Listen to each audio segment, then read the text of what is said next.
শিয়াল ছিল, ও সফরে যাবে, সফরে যাইতেছে জঙ্গল দিয়া। তো চিন্তা করলো তার সাথে তার বাচ্চা ছিল, মানে শিয়াল ছানা, শিয়ালের বাচ্চা ছিল। ও চিন্তা করলো বাচ্চাকে লইয়া যদি সঙ্গে লইয়া যদি যাই তাহলে যে কেউ কায়রা আমার বাচ্চাকে নিয়ে যাইতে পারে। চিন্তা করলো জঙ্গলের রাজা, সিংহ, শক্তিশালী, পাওয়ারফুল, জঙ্গলের বাদশাহ, বলে ওর কাছে আমার বাচ্চাকে আমানত রাখা যায়, কারো পক্ষে সম্ভব হবে না আমার বাচ্চাকে নিয়ে যাওয়ার। গেল রাজার কাছে, সিংহ মামার কাছে, যায়া বলে আমার বাচ্চাকে আপনার কাছে দিয়ে যাচ্ছি, আমি সফরে যাব। গল্প শুনাইতেছে বাদশাকে, বলে আমি সফরে যাব। বলে রাইখা যান। তো রাইখা গেছেন, সফরে চলে গেছে শিয়াল, আর চড়া গেছে ওইদিকে ওই যে সিংহ, তার পিঠ তো বিশাল চৌড়া, ও পিঠের মধ্যে তুইলা যেখানে যায় ওখানে বাচ্চাটাকে নিয়ে যায়। বহুদিন হয়ে গেল সফররত অবস্থায়। তো একদিন উপরের মধ্যে একটা ঈগল উড়াউড়ি করে, ঈগল চিনেন তো? বলে ঈগল পাটা কেমন, খামচা ধরে, ও যখন চু মারে কোনো কিছু যখন শিকার করে, বলে 300 কিলোমিটার বেগে, ঘন্টায় 300 কিলোমিটার বেগে তার স্পিডটা থাকে, দৌড়টা থাকে।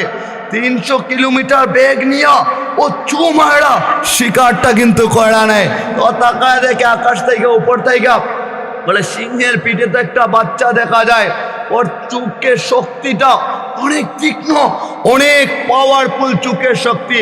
ও তাকায় দেখা ওই আকাশ উপর থেকে 300 কিলোমিটার বেগে যখন আসলো, আইসা সিংহের পিঠ থেকে বাচ্চাকে খামচা দিয়ে নিয়ে গেল। কিছুদিন পরে যখন শিয়াল আসলো, আইসা বলে আমার বাচ্চা কোথায়? বলে তোমার বাচ্চা ঈগলে নিয়ে গেছে। বলে আপনি বাদশাহ হইলেন, আপনি রাজা হইলেন, জঙ্গলের রাজা হইয়া আপনার কাছে দিয়ে গেলাম, যদি আপনার কাছে নিরাপদ না রাখে আমার লাভ কি হইল আপনার কাছে রাইখা? বলা ঠিক কি ঠিক না? বলে ঠিকই বলছে, আমার লাভ কি হইল? ও আওয়াজ করে বলে শুন, আমারে কিছু বলবি না, কেননা জঙ্গলওয়ালা কেউ কিন্তু নেয় নাই, জমিনওয়ালা কেউ নেয় নাই। যদি জমিনওয়ালা জঙ্গলওয়ালা কেউ নিয়ে নিত তাহলে আমার ক্ষমতা দেখাইতাম যে আমার কতটুকু ক্ষমতা, আমার ভিতরে কি আছে, ওটা তো আকাশওয়ালা নিয়ে গেছে, আকাশ থেকে নিয়ে গেছে, আমার তো কিচ্ছু করা নাই। তো বাদশাহ জ্ঞানী ছিল, বুদ্ধিমান ছিল, ও বুঝা ফেলছে। খাদেমকে বলে সর এখান থেকে। বলে কেন শর্মু? বলে বুঝা গেলাম জায়নামাজিটা নিয়ে আয় না। জায়নামাজি নিয়ে আসছেন, জায়নামাজি নিয়ে আইসা বলে জায়নামাজি বিছায়া নামাজে দাঁড়ায়া পুরা রাত আল্লাহর ইবাদত করা, সেজদায় জোড়া পড়া, বলে চোখের পানিটা ফেলায় ফেলা মালিকের দরবারে বলে মালিক আকুলতা আনতা গাফুরুর রহিম, আপনি না বলছেন আপনি গাফুরুর রহিম, আপনি ক্ষমা করে দেন, আপনি গফফার, আপনি রহমান, আপনি কাহার, আপনি জব্বার, আপনি ফাত্তাহ, আপনি রাজ্জাক, মালিক সবই তো আপনি।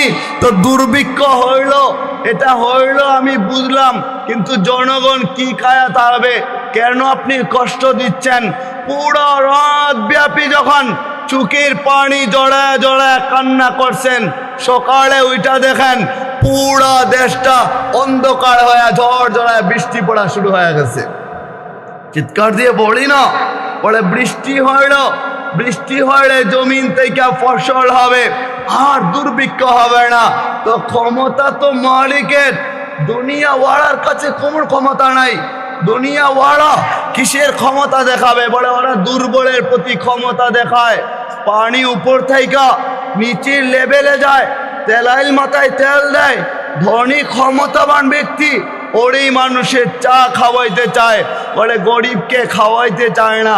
বন্ধু যদি গরিব হয় বলে না, ওরে খাওয়ায় তো লাভ নাই, ওর পকেটে 2 টাকাও নাই, ও আবার কিসের মোটর সাইকেল দৌড়ায়, দেখিস না যে আমি R15 দৌড়াই, এইভাবে বলে কি বলে না? বলে কক্সবাজার জামু বন্ধু চল না, বলে ওরে ও সাথে নেই, বলে না ও তো মাত্র হিরো হন্ডা দৌড়ায়, আমাদের কোথায় স্থান আর ওর স্থান কোথায়? ওর সাথে তো আমাদের যায় না, ওরে নেওয়া যাবে না। বলে আজকে আপনি ক্ষমতা দেখান দুর্বলের প্রতি, মালিক বলে আমি তো তোমাদের উপরই ক্ষমতাবান। আরে কিসের ক্ষমতা দেখাইবা? কত ক্ষমতাবান মানুষ বলে চড়া যায়, আর 3.5 হাত মাটির নিচে যখন যায়, ওর কবরটা যদি খোঁড়া হয়, বলে কোনো হাড্ডি গুড্ডি ছাড়া আর কিচ্ছু খোঁজা পাওয়া যাবে না। গেল কোথায় ক্ষমতা, পাওয়ার কোথায় গেল? তাইলে যুবক ভাইরা শুনেন না, আপনি যুবক হইতে দেরি উচিত ছিল বলে আল্লাহর কুদরতি পায়ে সেজদায় পড়া তাইকা বলতেন, মালিক যুবক বানাইলেন না, বানাইলেও পারতেন, যেহেতু যুবক বানায় ফেললেন, এবার কবুল করেন না, আমার নামটা যৌবন কালে জান্নাতীদের লিস্টে উঠান না। আপনি কি করে বলবেন? বলবেন মালিকের কাছে রাতের বেলা অন্ধকারাচ্ছন্ন অবস্থায়